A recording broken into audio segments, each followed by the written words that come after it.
వి6 TV news. Kadapa జిల్లాలోని బ్రహ్మంగారిమఠం మండలంలో గత 5 రోజుల క్రితం ఇద్దరు దళిత యువకుల అనుమానాస్పద మరణాలు తీవ్ర కలకలం రేపుతున్నాయి.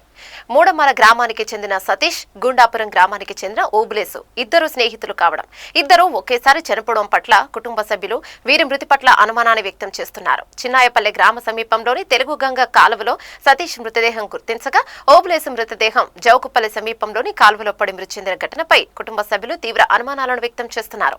తమ పిల్లల మరణం సహజ మరణం కాదని, ముమ్మాటికి హత్యనని కుటుంబ సభ్యులు ఆరోపిస్తున్నారు. ఈ ఘటనపై గ్రామస్తులు కూడా తీవ్ర ఆగ్రహాన్ని వ్యక్తం చేస్తూ నిందితులను వెంటనే గుర్తించి కఠినంగా శిక్షించాలని డిమాండ్ చేస్తున్నారు. ఇద్దరు దళిత యువకులు ఒకేసారి మృతి చెందడం వెనుక కుట్ర కోణం దాగి ఉందని, వీరి మృతికి ప్రేమ వ్యవహార కోణంలో కూడా పలు అనుమానాలు వ్యక్తమవుతున్నాయి. అయితే ఈ ఘటనపై ఇప్పటి వరకు స్థానిక ప్రజాప్రతినిధులు కానీ అధికారులు కానీ స్పందించకపోవడంపై గ్రామస్తులు తీవ్ర ఆవేదనను వ్యక్తం చేస్తున్నారు. ఎమ్మెల్యే సొంత మండలంలోని ఈ ఘటన జరగడం మరింత చర్చనీయాంశంగా మారింది. అధికారులు ఎటువంటి రాజకీయ ప్రలోభాలకు గురి కాకుండా నిందితులకు చట్టపరమైన శిక్ష విధించి బాధిత కుటుంబాలకు న్యాయం చేయాలని స్థానికులు డిమాండ్ చేస్తున్నారు. దీనికి సంబంధించిన విజువల్స్ ఉన్నాయి, ఒకసారి చూద్దాం.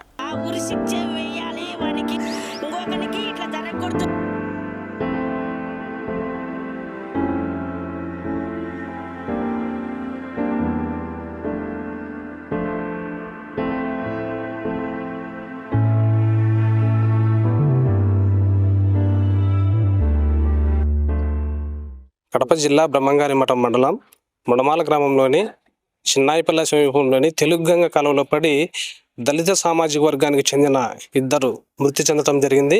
అయితే ఈ మృతుల పట్ల వాళ్ళ కుటుంబంలోని తీవ్ర విషాద ఛాయలు అయితే అలుముకున్నాయి. అయితే ఇది ఖచ్చితంగా హత్యనని కుటుంబ సభ్యులు భావిస్తున్న నేపథ్యంలో ప్రస్తుతం కుటుంబ సభ్యులు మనతో ఉన్నారు. వారితో మాట్లాడి వివరాలు అడిగి తెలుసుకునే ప్రయత్నం అయితే చేద్దాం. అమ్మ సతీష్ చివరిసారిగా మీతో ఎప్పుడు మాట్లాడారు? నాతో 12:20కి. సతీష్ ఎక్కడికి వెళ్తున్నా అని చెప్పాడు. అప్పుడు మీకు ఏమన్నా సమాచారం ఇచ్చాడు? ఇంట్లోనే పండుకొని ఉండేమో అన్నాడు.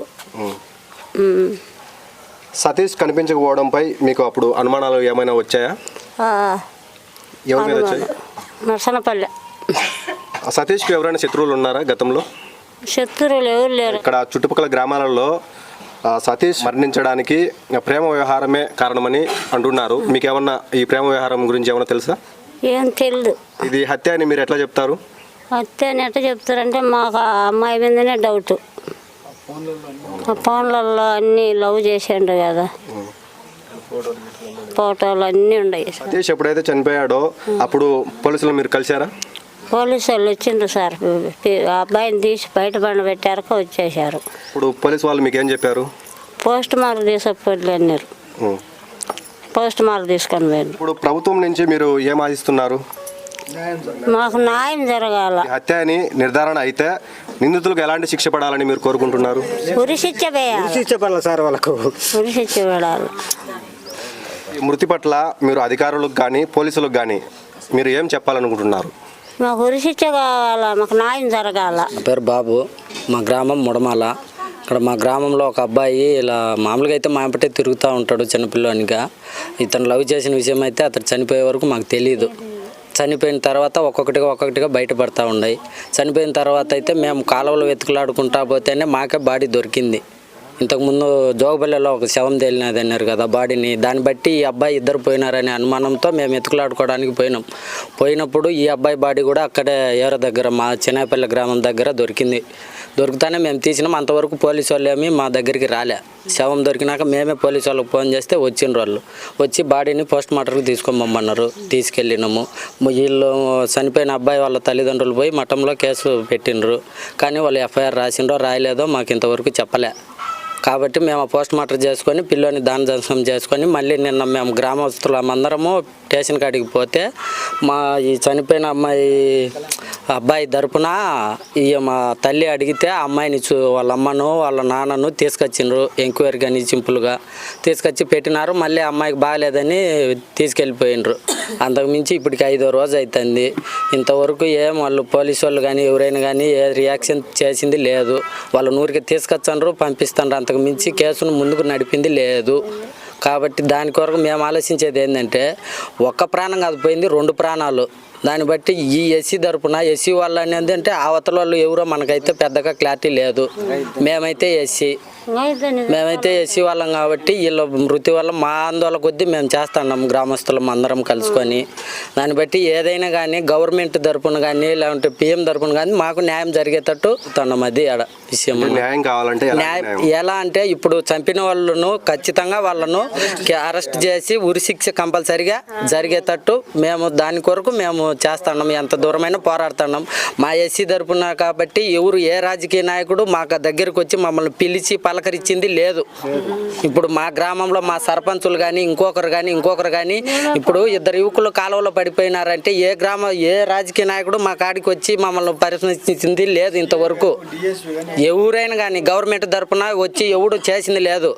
మేము బాడీని బయటికి తీసినాక ఇద్దరు కానిస్టేబుల్ వచ్చి ఊరికి పోస్ట్ మార్టంకి తీసుకొని పోండి అని చెప్పినారు. మేము ఆడ కేసు కట్టి 3 రోజుల తర్వాత మళ్ళీ మేము పోయి అడిగినా కూడా రియాక్షన్ లేదు వాళ్ళది. వాళ్ళు ఏం చేసిండ్రో ఏం చెప్పినరో మాకు ఇంతవరకు వివరణ లేదు. మేము ఊరంతా గ్రామస్తులం అందరం స్టేషన్ కాడికి పోయినా కూడా వాళ్ళు మమ్మల్ని పోండి అని పంపిస్తానే ఉండరు. కానీ మేము విచారణ చేస్తాం మీరు పోండి అని చెప్తారనే కానీ మా వాగ్దానం వాళ్ళు ఇన్నది లేదు ఇంతవరకు. మాకు ఇంతవరకు వాళ్ళు ఎఫ్ఐఆర్ రాసినట్లు కూడా మాకు చూపిలే. మరి ఇప్పుడు మేము ఈ అమ్మాయి వల్లనే చనిపోయినాడని మేము మా ఆలోచన మాది ఉంది. ఎందుకంటే కొన్ని బయట పడినాయి. ఆ ఆధారం మీద మేము చెప్పినాము. అప్పుడైనా వాళ్ళని పిలుచుకొస్తాను పంపిస్తాను అంటే వాళ్ళే చేసినట్టు ఏం లేదు అనేది ఎస్ఐ సార్ మాతో అన్నాడు. అది కూడా మేమేం చెప్పలే. ఇప్పుడు మా వల్ల కాకనే కదా ఎస్ఐ సార్కు మేము చెప్పింది మీరు రాబట్టి చేయండి సార్ అని. మరి దానికైనా కానీ ఆయన న్యాయం చేయాలి కదా. మరి ఏం చేస్తాను సార్ గవర్నమెంట్ అంతా.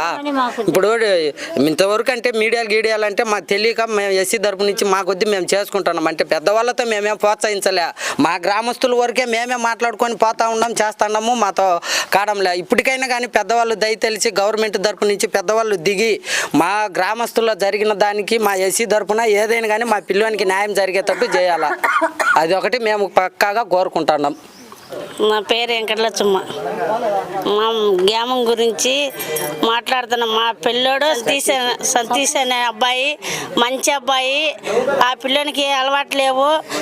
అమ్మాయి పెట్టుకొని ఆ పిల్లోని ఆడించుకొని వాడుకొని ఆ పిల్లోని చంపేసింది వాళ్ళకి చెప్పి.